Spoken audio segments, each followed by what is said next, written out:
Muling pinatunayan ng hari ng kapulisan ng Pro-5 ang malasakit at kahandaan sa paglingkod sa mamamayan matapos ang matagumpay na pagtulong ng RPSB Team Palanas ng Regional Mobile Force Battalion 5 sa isang emergency childbirth sa Ginubatan, Albay noong April 12, 2026. Ayon sa RPSB Team Palanas, nagsasagawa ng police assistance sa Barangay Hall bilang bahagi ng implementasyon ng Revitalized Police sa Barangay program nang makatanggap sila ng tawag hinggil sa isang buntis na si Julina, 24 anyos, residente ng Procpor, Barangay Palanas, na kasalukuyan nakakaranas ng active labor. Agad namang rumesponde ang mga tauhan ng pulisya katuwang ang duty barangay health worker upang magbigay ng agarang tulong.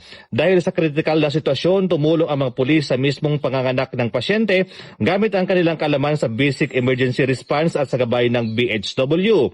Matapos matiyak ang kaligtasan at maayos na kondisyon ng ina at ng bagong silang na sanggol, agad na inasikaso ng team ang kanilang transportasyon patungo sa MERS Birthing Home kung saan sila nabigyan ng karampatang atensyon medikal. Ang insidenteng ito ay sumasailalim sa patuloy na pagpapatupad ng PNP Good Deeds na nagbibigay diin sa malasakit, kahandaan at aktibong pagkipag-ugnayan sa komunidad. Ipinapakita rin ito ang bisa ng Revitalized Police sa Barangay Program sa pagtugon sa mga agarang pangangailangan ng mamamayan, lalo na sa mga liblib na lugar.